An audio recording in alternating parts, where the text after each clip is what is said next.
Hey guys, welcome to SmackDown Wrestling Reviews. I am your host Boyze, and this is Raw versus SmackDown, and we've got a wild card episode for you guys in store. We're going to look at both Raw and SmackDown and say which show had the better show this week. Trust me, it was a hard choice. So with all that said and done, before we get started, don't forget to like, subscribe and press that bell to keep notified. Now with that finally said and done, let's hit the music. So we kicked off the show as followed. We got a tweet from Roman Reigns. Roman stated he's going to be at Monday Night Raw. WWE tweeted back saying no you're not. He said just get my music ready. And what did we get? We had Vince McMahon come out, which kind of reassured me, thinking oh thank God Roman's going to stay on SmackDown. Where the part of his brand is now. Nope, he was quickly interrupted by the big dog after Vince McMahon said this is going to be the most memorable episode of Raw in a long time. You cannot understand how correct he was. Not for all the right reasons, for all the wrong reasons. Roman comes out, he states he has unfinished business here on Raw. Then he is interrupted by both Daniel Bryan and Kofi Kingston because they decide, well, I saw your tweet and I decided to come to Monday Night Raw. So Vince McMahon, because apparently he's a genius, not a man who's completely lost all grip of reality, has stated, fine, you know what, screw it. We're going to have a wild card stipulation from now on. 3 superstars from either Raw or SmackDown can go to either brand and they can do what they need to do. I have no idea what this is supposed to add to the creative team, but my God, it smelled of desperation. Roman seemed to be happy with this. Then Drew McIntyre came out. He stated he was the unfinished business for Roman Reigns, stating that Roman ran to SmackDown Live to get away from Drew McIntyre. Yeah, Drew, you did get beaten at WrestleMania. Remember that. And Vince McMahon just decided on the fly, we'll have 2 WrestleMania rematches. We'll have Drew versus Roman Reigns, and we'll have Kofi Kingston versus Daniel Bryan for the WWE Championship match, which will be our main event of Raw. My God, this was stupid. I hated every nearly second of it, and it just felt like Vince should never be on TV anymore because it was very, very obvious. So I'm going to give this segment a 2 out of 5 stars. I'm giving it generous because the superstars who were in the ring, it was pretty awesome to see Kofi on Raw, but why? Why do we need the stipulation after weeks of superstar shakeups, which is still continuing, by the way? I think it's still continuing. I have no idea right at this moment. So a 2 out of 5 just feels like a fair score for a really desperate opening of the show. Then AJ Styles comes out. He's not happy that Roman Reigns is on Monday Night Raw. He states he will go now to SmackDown Live and see some of his friends. Vince didn't seem too happy, even though like 2 minutes before this happened, Vince was calling himself a bloody genius for creating this wild card stipulation. Yes, he literally called himself a genius on TV yet again. Seth Rollins comes out, him and AJ start bickering. Again, AJ and Seth could do so much better than what they've been given in this segment. And Vince McMahon somehow comes from a genius in his own mind to Teddy Long, because he pretty much states we're going to have a tag team match, holla holla player, and we're going to have none other than AJ Styles teaming up with Seth Rollins, taking on Baron Corbin and Bobby Lashley. Yes, you know, the same Baron Corbin WWE were literally saying were causing the ratings to drop. That Baron Corbin. The match itself was literally okay. It was fine. The superstars involved are very talented, and the match itself was, you know, very, very watchable in my opinion. I think the anger of me still just took away a little bit from this match. AJ accidentally hits Seth with the phenomenal elbow. He sees Seth and him, you know, like, screw it, you know what, I don't need this tag team match. Baron Corbin, end of days on Seth Rollins, gets the pinfall on the Universal Champion. My God, what have we seen? I'm going to give this a 2.5 out of 5. it just felt like a waste of time for both Seth and AJ being involved. And again, throwing them into a tag team just reminded me of the Teddy Long SmackDown era. Next up, thankfully, we had Sami Zayn come out. Sami Zayn talks about the wild card rule. Again, criticising the critics. I really like this part of Sami Zayn's heel persona. But obviously, this got ruined because when Sami was cutting a damn good promo, we had Renee Young and Corey Graves bickering on the mic while Sami was talking. So it took away from his promo. The next thing we know, Braun Strowman comes out. Braun chases Sami all around the arena.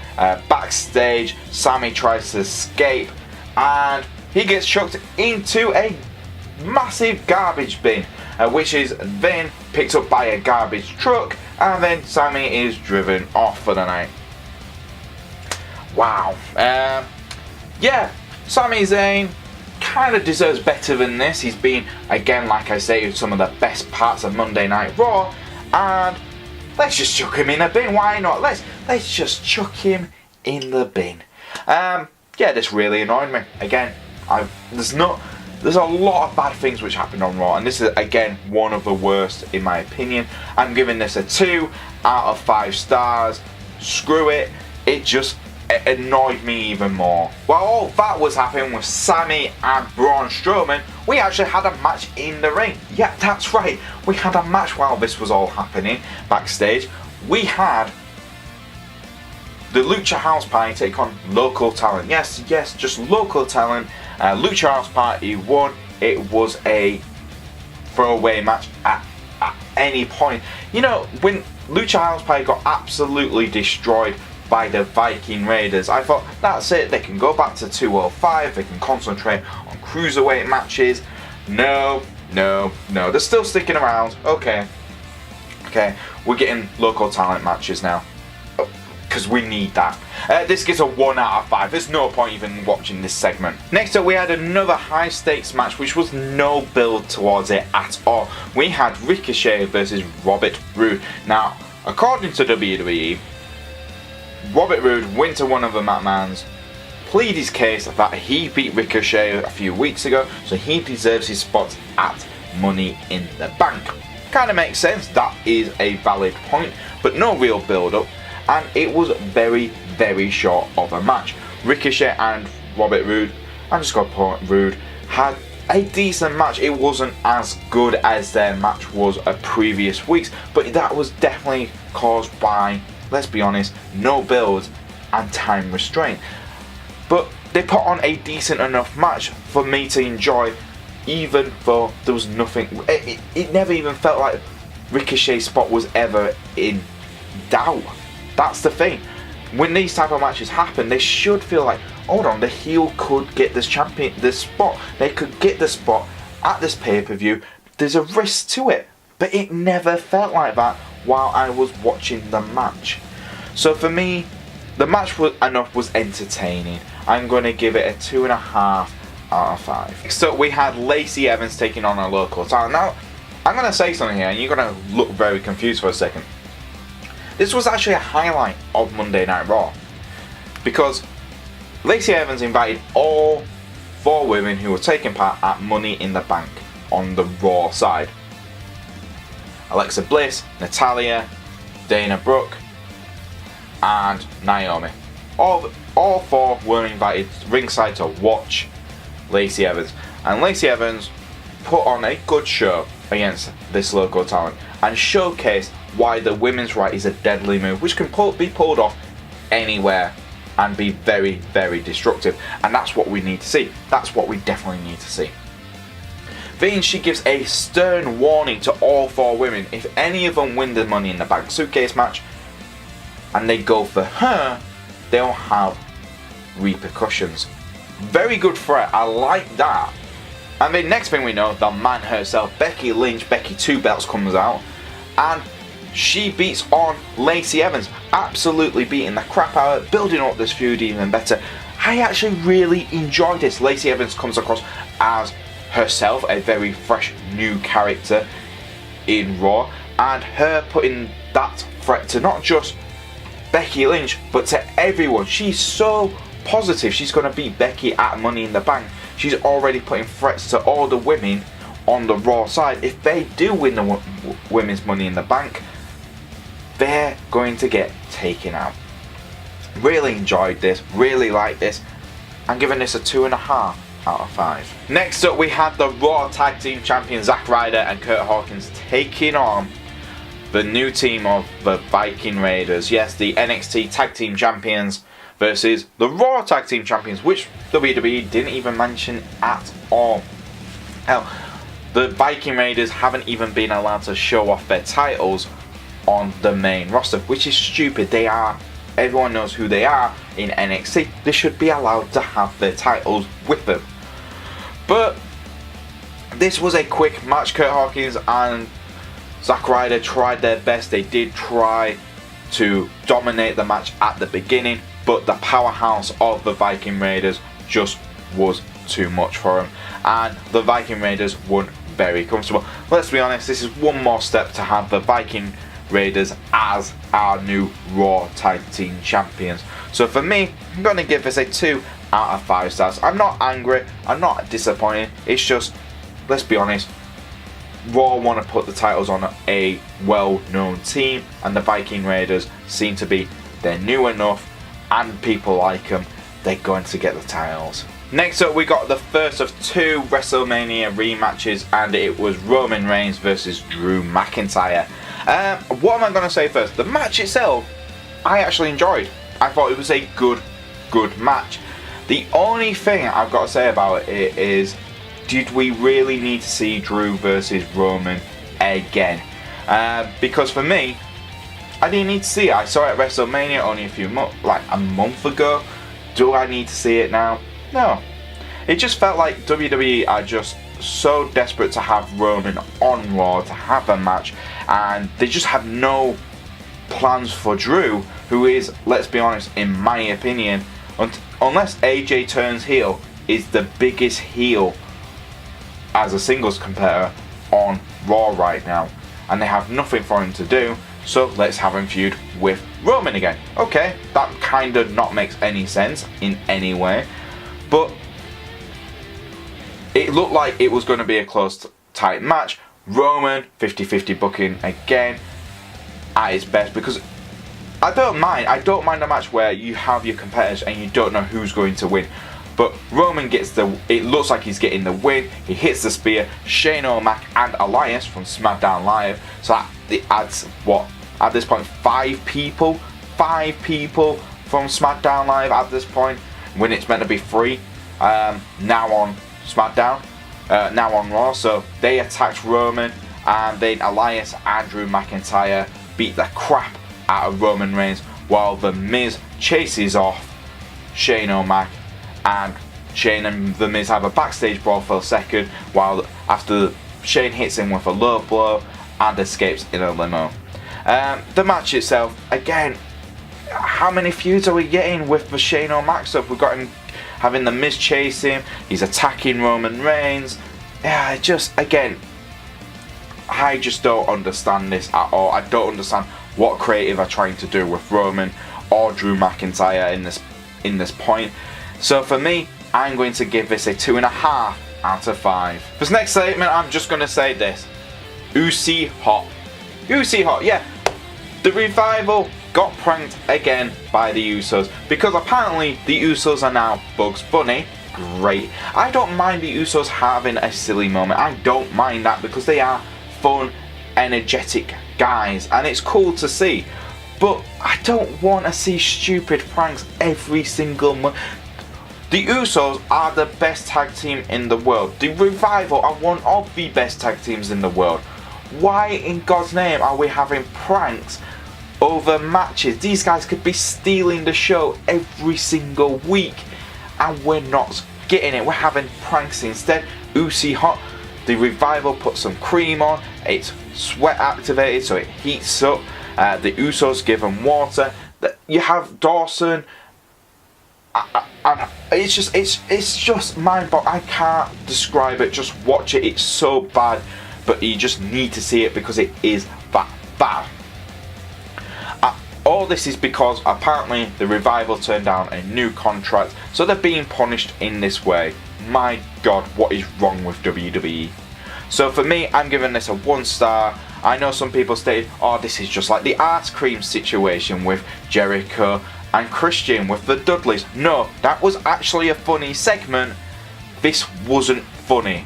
So for me, 1 out of 5 stars. Next up, we had No Way Jose. He was supposed to have a match, and guess what? The wildcard rule doesn't work again because, oh, that's right, it was Lars Sullivan from SmackDown Live. He comes out, he destroys No Way Jose's conga line.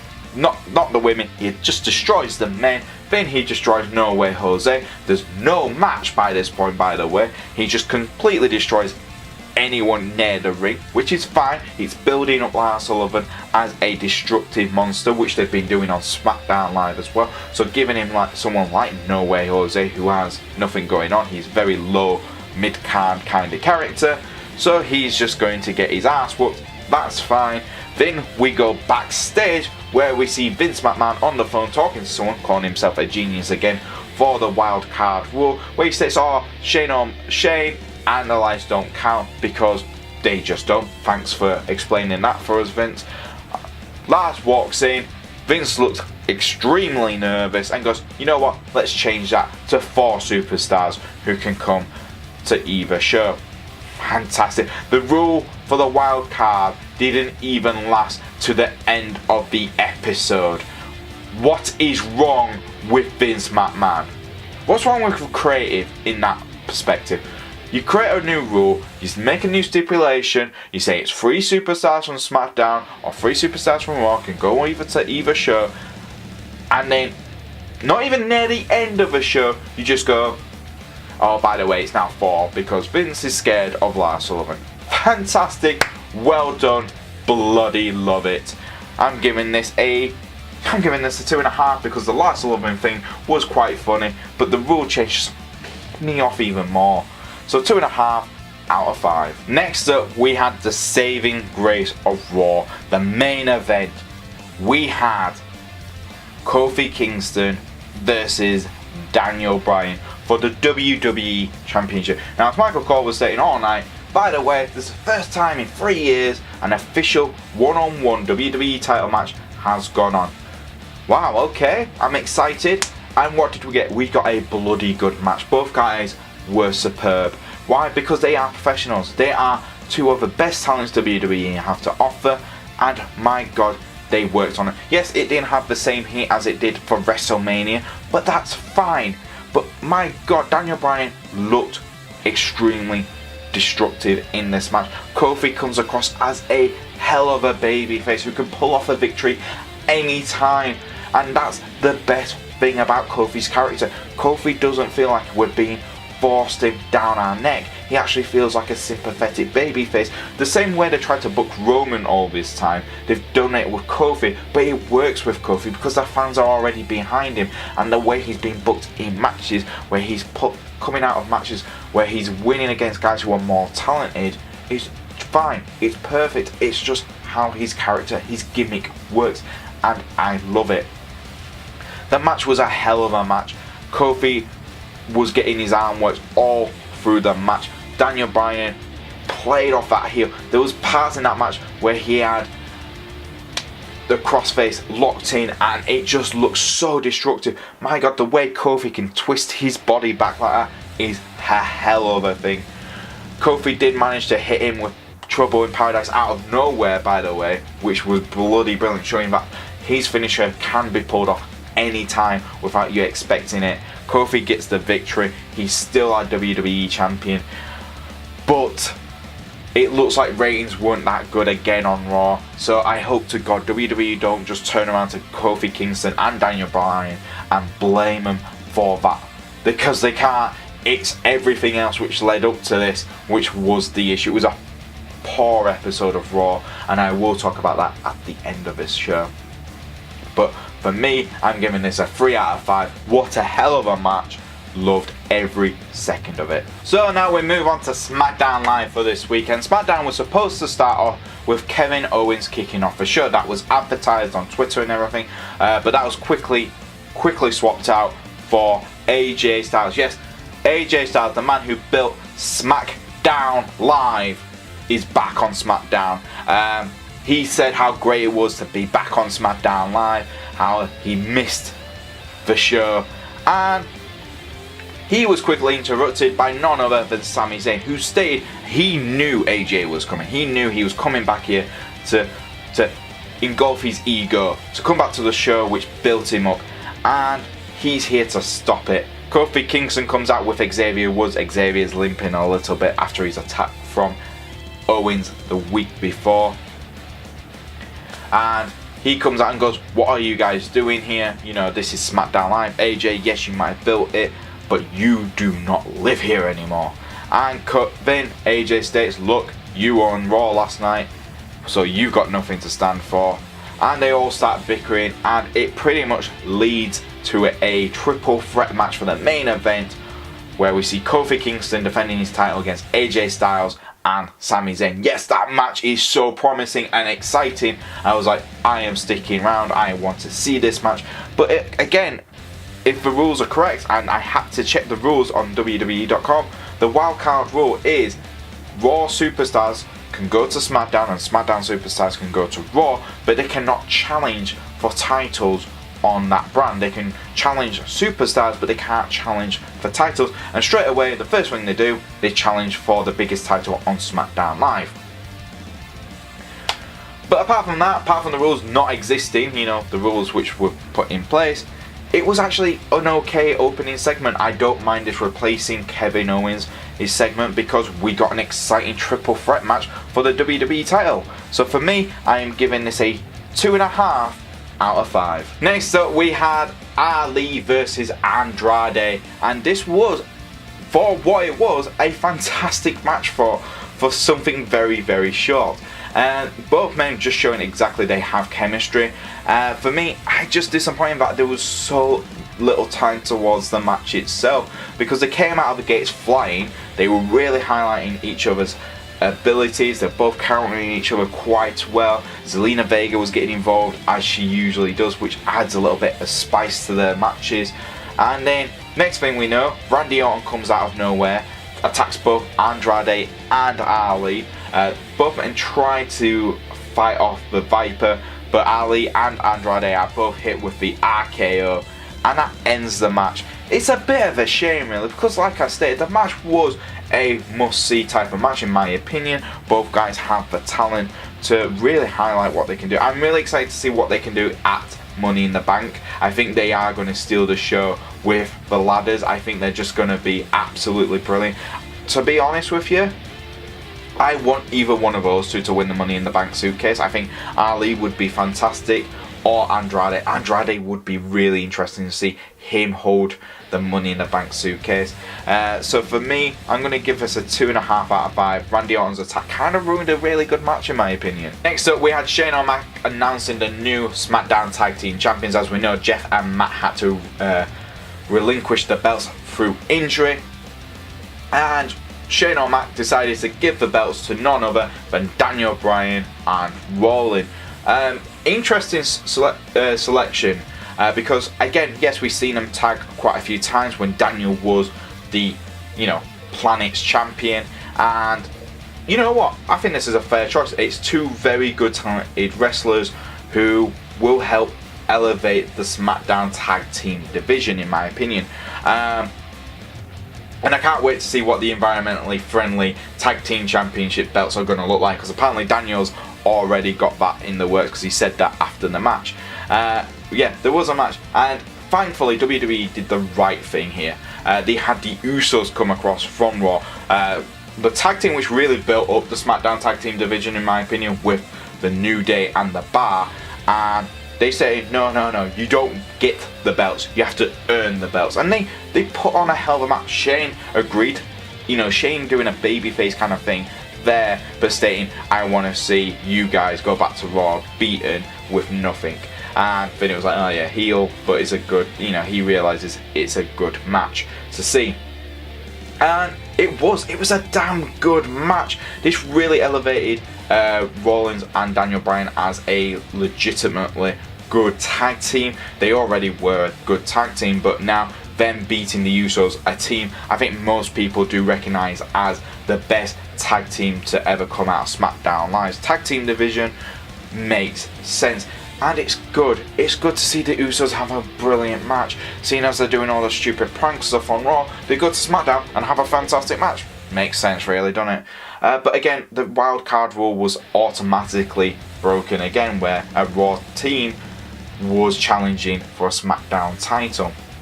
But for me, I absolutely enjoyed this match. I think it lived up, and I'm so glad they went this route instead of just handing Daniel Bryan and Rowan the title. So for me, I'm giving this a 3 out of 5.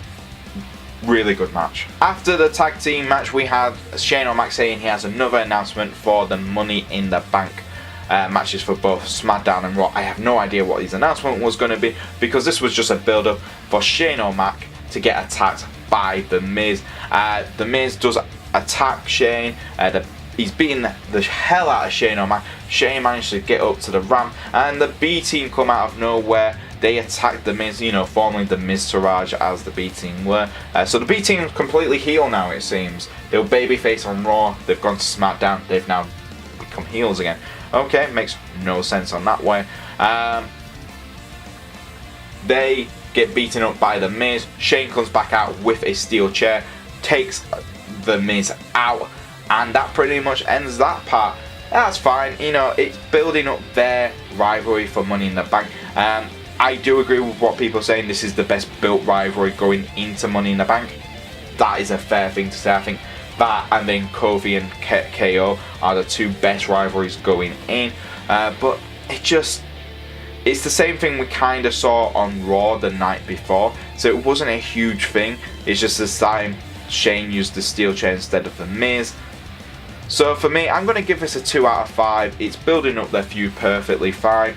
But it's just, I've seen it before the night before. Next up, we had a women's tag team match where we saw Ember Moon and Carmella teaming up to take on none other than Mandy Rose and Sonya Deville. This was a quick match again, but it did highlight a very good point, which I think a lot of people are stating. Mandy Rose and Sonya Deville are so much better as tag team competitors. They're not very good, in my opinion, as singles compare. I know Mandy's in the women's Money in the Bank. That's fine, but in my opinion, she does work a lot better in the women's tag team scene with Sonya. Mainly because, during the match, they had great chemistry. They took out the two big names, Carmella and Ember Moon, but they're more specialised in singles matches than tag team matches. And this was a big victory for both Sonya Deville and Mandy Rose as a tag team. So giving them that kind of momentum in that division is fine. Then after the match, we had Paige come out. She challenged both Mandy Rose and Sonya Deville to take on her new team of obviously Asuka and Kairi Sane. Pretty much a heel kind of promo there from Paige. Seeing as a team is the babyface one, where she completely disregarded Sonya Deville and Mandy Rose and said that she pretty much was glad that she doesn't represent them anymore and that she upgraded far better than what they ever will be. Wow, vicious promo from Paige, but I did enjoy it. So for me, I'm going to give it a 2 out of 5 stars for the match and the promo. I think the match was basic, and I think the promo was the saving grace of it all. Last but not least, for SmackDown Live, it was our triple threat match where we saw Kofi Kingston defend his WWE title against AJ Styles and Sami Zayn. Hell, this was a match. I really love this match. You see this. I'm happy. SmackDown Live made me a little bit more happy. Watch Raw, I get annoyed. I got annoyed. That just tells you something. This match was fantastic. AJ, Sami, Kofi worked their asses off. Yes, there were a few commercial breaks from the match, and it did take a little bit away from me, but everything else, the guys just competed perfectly, and it really showed. Their selling was fantastic. Kofi pulling off an SOS out of nowhere, which was brilliant.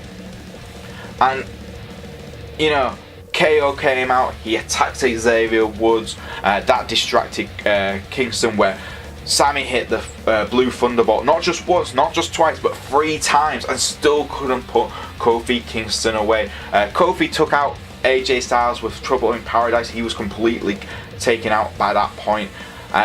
Then when it looked like Sami was going for the kill, once again, Trouble in Paradise out of nowhere. Kofi Kingston gets the victory. He's not even concerned about the victory. He just goes straight running to his friend Xavier Woods, who was, like I say, attacked by Kevin Owens, who I think was trying to distract him so he could have a title match against Sami Zayn instead. And he swears he's going to take down Kevin Owens. Like I said, this is a hell of a match, including the superstars who were involved. You had Xavier Woods there, you had KO, who was supposedly at home celebrating his birthday, and then the competitors themselves, Kingston, AJ, Sami, just absolutely fantastic This is the type of main event on SmackDown you can just go, this is great, this is fantastic, this is fun, and that's what it felt like. The crowd were all in this match, and it was brilliant. So for me, I am giving this a 3.5 out of 5. As well, on Raw and SmackDown, I'm going to talk about the segment which is on both shows, and it's the Firefly Funhouse. Bray Wyatt again, just absolutely demonic kind of fireflies. Stating it was just a weird segment again. You have the buzzard eating the rabbit, which was just insane. Then Bray rewarding him for expressing himself in a mental way. And then Bray Wyatt did the hand thing where the TV, it was just really weird. And next thing we know, we have children on the show. Yes, children were on the show. And he goes, we're going to have a picnic. And it just looks like the life has been sucked out of these children. They're not showing no emotion at all. No happiness, no sadness, no nothing. It's like Bray Wyatt has just absorbed their emotions. It's just crazy. Still love it. I absolutely loved it. So I'm giving it a 3 out of 5 stars. It was bloody brilliant. And there you go, guys. That was Raw and SmackDown for this week. What do I think? Well, it's always that old saying, it's quality over quantity, and I think Raw really failed on that.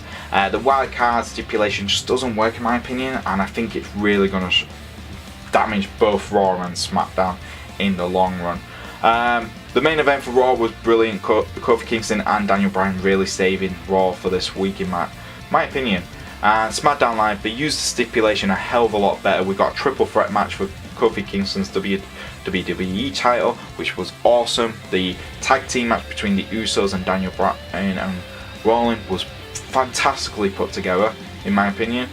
And that's about it. So for me, what am I going to score the shows? Well, for Raw, I'm giving it a 2 out of 5. I think that's a fair score, very fair. And I think SmackDown deserves a 3 out of 5. They really just, everything felt much better put together on SmackDown this week. But what about you guys? What was your favourite part of Raw and SmackDown? Leave it in the comments below. If you do like our videos, don't forget to like, subscribe and press the bell to keep notified. If you want to follow us on the Twitter, it's at SmackTalkYouTube. That's a U and a tube. And if you want to follow me on the Twitter, it's at Boyze88. And I'll see you guys next time on Smack Talk Wrestling Reviews.